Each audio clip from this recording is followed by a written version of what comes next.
Hello बच्चों, आइए इस प्रश्न को पढ़ते हैं। एक रेडियो एक्टिव पदार्थ का क्षय नियतांक लैम्डा है। इसकी अर्ध आयु तथा मध्य आयु क्रमशः है। पहला ऑप्शन है 1/लैम्डा तथा log 2 आधार ई भागे लैम्डा। दूसरा ऑप्शन है log 2 आधार ई भागे लैम्डा तथा 1/लैम्डा। तीसरा ऑप्शन है लैम्डा गुणे log 2 आधार ई तथा 1/लैम्डा। चौथा ऑप्शन है लैम्डा भागे log 2 आधार ई तथा 1/लैम्डा। आइए इस प्रश्न की मुख्य अवधारणा की चर्चा करें। तो दरअसल एक रेडियो एक्टिव क्षय जो अभिक्रिया है वो दरअसल नाभिकीय अभिक्रिया है और वह प्रथम कोटि की अभिक्रिया होती है। मान लीजिए हमारे पास में एक नाभिक है, ए नाम दे देते हैं उसको। वो दरअसल क्षय होकर के बी नाभिक में परिवर्तित हो रहा है लगातार। टी बराबर 0 समय पे हम मान लेते हैं कि जो ए है उसकी संख्या हमने एन नॉट ले रखी है और किसी क्षण टी पर मान लीजिए कि ए की जो संख्या बची हुई है वो एन है। ऐसी स्थिति में यहाँ पे मान लेते हैं कि इसका क्षय नियतांक लैम्डा है। तब हम यहाँ पे लिखते हैं जो यहाँ पे क्षय दर है जिसको लिखा जाता है ऋण dn भागे dt। ऋण इसलिए लगाया क्योंकि यहाँ पे जो n है अर्थात a की संख्या वो लगातार घट रही है, इसलिए यहाँ पे क्योंकि हम जानते हैं कि जो दर होती है वो ऋणात्मक तो होती नहीं है, इसलिए ऋण लगा देंगे आगे, क्योंकि यहाँ पे dn भागे dt तो ऋणात्मक होगा ना, उसके आगे ऋण लगा देंगे तो धन हो जाएगा। ये दरअसल बराबर होता है क्षय नियतांक गुणे जिस क्षण पर आप ये दर लिख रहे हैं उस क्षण पर बची हुई नाभिक की संख्या अर्थात n, क्योंकि ये दर है जो हम लिख रहे हैं t समय पे। तो यहाँ से हम लिख सकते हैं कि जो dn भागे n होगा वह बराबर हो जाएगा लैम्डा dt के। तो यहाँ इसका समाकलन कर देते हैं ताकि हमें किसी भी क्षण पर नाभिक की बची हुई संख्या मिल जाए। तो अगर हम देखें t बराबर 0 समय पे तो हमने नाभिक की संख्या n नॉट ले रखी थी, और अगर हम बात करें t समय की तो नाभिक की संख्या n है। यहाँ से हम लिख सकते हैं ऋण ln n और यहाँ पे n नॉट से n, और इधर बराबर होगा लैम्डा t के बराबर। तो यहाँ से लिख सकते हैं ऋण ln n भागे n नॉट, ये बराबर होना चाहिए लैम्डा t के। यहाँ से हम लिख सकते हैं कि जो n का मान होगा वो दरअसल बराबर हो जाएगा n नॉट गुणे ई की घात ऋण लैम्डा टी के बराबर। तो ये हो गया वह सूत्र जो किसी भी समय पे नाभिक की बची हुई संख्या दे देगा। यहाँ प्रश्न पूछा जा रहा है कि अर्ध आयु तथा मध्य आयु कितनी है। तो हम पहले बात करते हैं अर्ध आयु की। अर्ध आयु अर्ध आयु को दरअसल टी हाफ अर्थात t1/2 से भी दर्शाया जाता है। तो दरअसल अर्ध आयु वह समय होता है जिस समय के दौरान नाभिक जो होता है उसकी आधी संख्या क्षयित हो जाती है और आधी ही संख्या बचेगी, अर्थात अगर जब t का मान बराबर हो जाए अर्ध आयु के अर्थात t हाफ के, इस अवस्था में जो नाभिक की बची हुई संख्या होगी अर्थात n, वो दरअसल n भागे जो प्रारंभ में लिए गए संख्या भागे 2 के बराबर होगा, अर्थात अर्ध आयु वह समय है जब आधा नाभिक जो है वो क्षयित हो जाता है। तो अगर इस चीज को हम यहाँ सूत्र में डालें n बराबर n नॉट गुणे ई की घात ऋण लैम्डा टी में, तो यहाँ आएगा n नॉट भागे 2 बराबर n नॉट ई की घात ऋण लैम्डा गुणे टी की जगह पे आ जाएगा t1/2 अर्थात अर्ध आयु। तो यहाँ से n नॉट से n नॉट कट जाएगा और यहाँ पे लिखेंगे हम 2 बराबर ई की घात लैम्डा गुणे t1/2। यहाँ पे सूत्र का हम इस्तेमाल करेंगे। सूत्र का इस्तेमाल हम कुछ इस तरीके से करेंगे। मान लीजिए हमारे पास में x बराबर है ई की घात a के, तो यहाँ पे a का मान लिखा जा सकता है ln x के। इसी तरीके से यहाँ पे हम लिख सकते हैं कि जो लैम्डा गुणे t1/2 हुआ वो लिखा जाएगा ln 2 के। तो यहां से हमें जो अर्ध आयु का सूत्र मिल रहा है वो मिल रहा है t1/2 बराबर ln 2 भागे लैम्डा के, अर्थात यहाँ पे हमें t1/2 अर्ध आयु का सूत्र मिला है log 2 आधार e भागे लैम्डा के। तो ये हो गया प्रथम भाग का उत्तर। अब हम बात करते हैं औसत आयु की। औसत आयु, जैसा कि नाम से ही पता चल रहा है कि यहाँ पे कुछ न कुछ औसत है जिसको हम t से दर्शा देते हैं। दरअसल जो औसत आयु होता है यह वह समय होता है जिस समय के दौरान सारे नाभिक जिए होते हैं, अर्थात जो औसत आयु होता है वह होता है हर प्रत्येक नाभिक के द्वारा जिए गए जीवन की समय अवधि का योग भागे कुल नाभिकों की संख्या। तो यहां लिखेंगे प्रत्येक नाभिक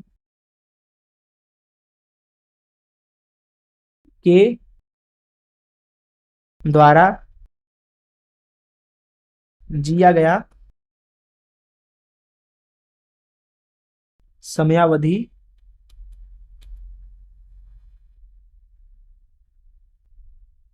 का योग। तो हम प्रत्येक नाभिक के द्वारा जितना जिया गया समय है उसका योग कर लें और उसमें भाग लगा देंगे कुल नाभिकों की संख्या का, अर्थात यहाँ पे मान लेते हैं n नॉट हमने प्रारंभ में संख्या लिया था, तो ये हो जाएगा आवर्तकाल t का मान। तो t का मान लिख सकते हैं, मान लीजिए n1 नाभिक t1 समय के लिए जिए तो n1 नाभिक गुणे t1 समय के लिए तो कुल समय हो गया n1 t1 धन, मान लीजिए n2 नाभिक t2 समय के लिए जिए तो n2 t2 धन। इसी तरीके से सारे नाभिकों के लिए हम करेंगे। मान लीजिए कि nn नाभिक हैं जिन्होंने tn समय के लिए जिया,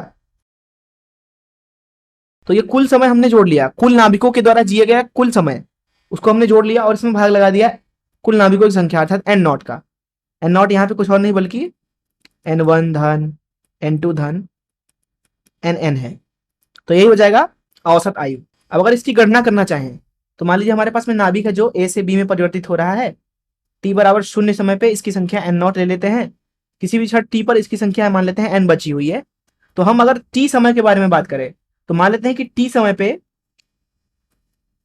dn नाभिक जो है वो क्षयित हुए हैं, तो dn जो होगा वो दरअसल ऋणात्मक होगा क्योंकि यहाँ पे नाभिकों की संख्या घटेगी। तो यहाँ पे क्षयित नाभिकों के संख्यात्मक मान के बारे में बात करें तो वो हो जाएगा ऋण dn। अर्थात हम बोल सकते हैं कि t समय पर dt समय के दौरान जो नाभिक हैं उसमें से ऋण dn नाभिक जो हैं वो क्षयित हो गए हैं। ऋण dn जो होगा वो दरअसल धनात्मक है क्योंकि यहाँ पे dn जो है वो ऋणात्मक है। तो जैसा कि यहाँ पे आप देख सकते हैं कि t समय तक ये dn नाभिक जो है वो बचे रह जाएंगे। अगर आप ध्यान से देखें तो जो ये dn नाभिक क्षयित हुए हैं वो t समय पे क्षयित हुए हैं, जिसका मतलब है कि वो t बराबर 0 समय से लेकर के t समय तक तो बचे थे, अर्थात इतनी देर के लिए ये जिए हैं, अर्थात t समय के लिए ये जिए हैं। कितने नाभिक? ऋण dn नाभिक t समय के लिए जिए हैं। तो यहां पे हम लिख सकते हैं t गुणे ऋण dn, अगर इसका योग कर दें 0 से अनंत समय के लिए तो यह आ जाएगा कुल नाभिकों के द्वारा जिया गया कुल समय।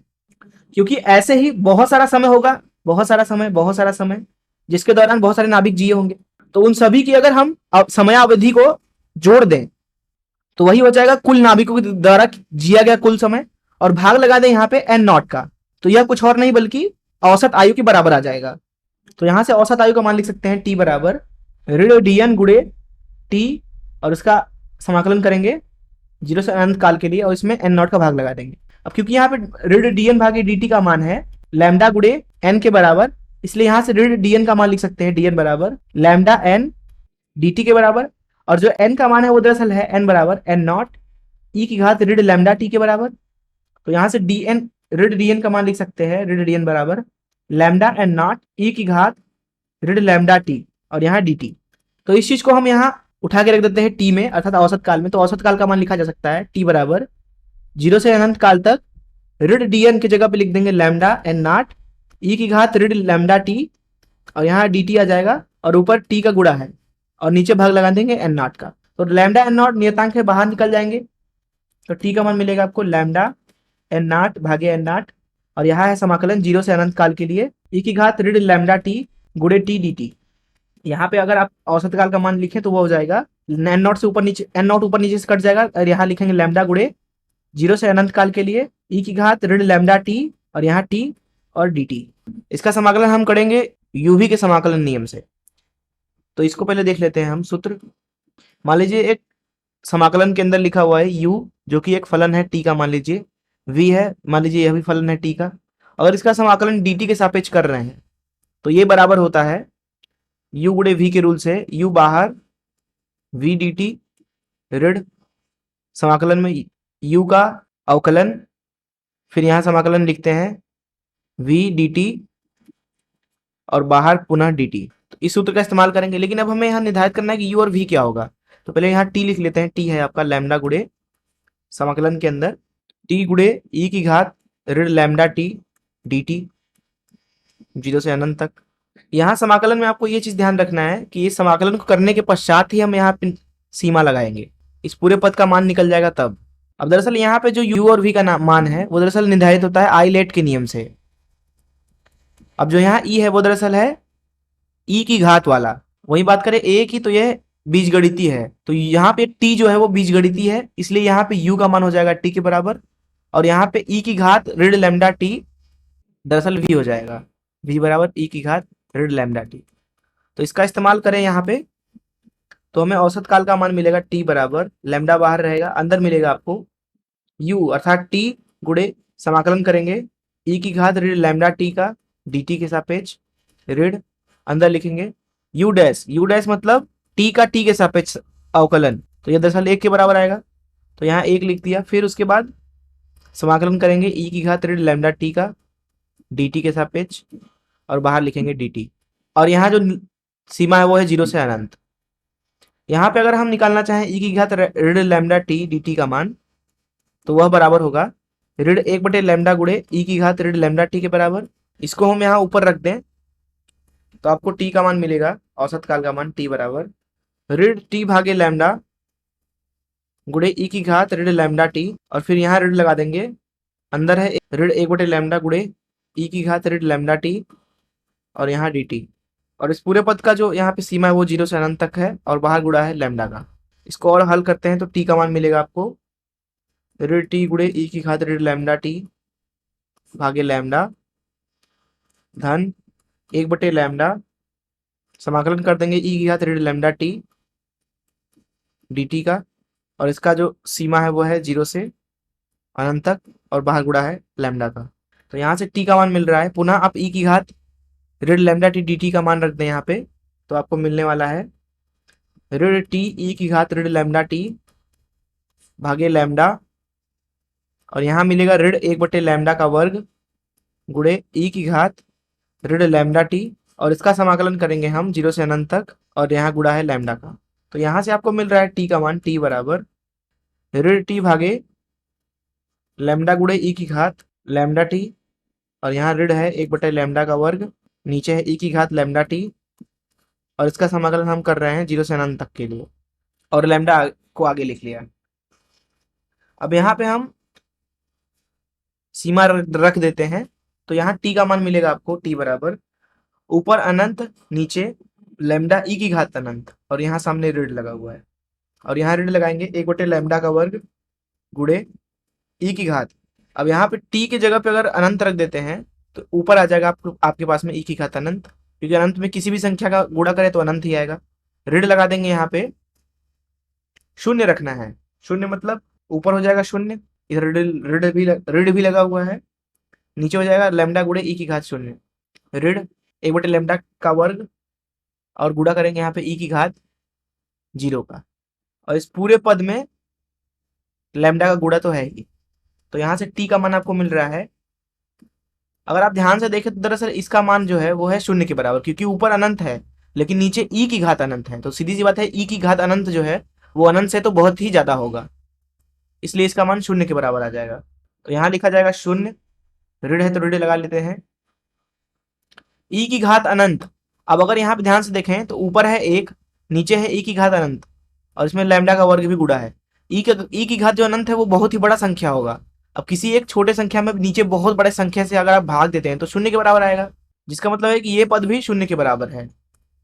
तो इस पद को भी यहाँ पे हटा देते हैं, तो यहाँ 0 आ गया, और ऋण लगा देते हैं। अंदर देखिए, यहाँ नीचे ऊपर 0 है, नीचे ई की घात 0, मतलब क्या, ई की घात 0 का मान कितना होगा, 1 के बराबर, इसलिए इस पद का भी मान 0 आ जाएगा।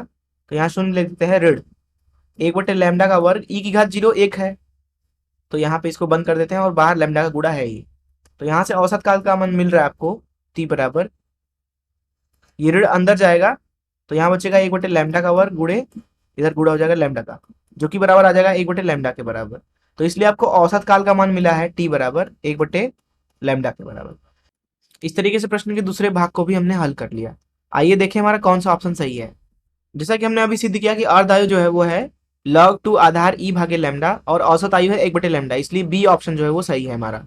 मैं आशा करता हूं कि आपको इस प्रश्न का हल जरूर समझ आया होगा। धन्यवाद।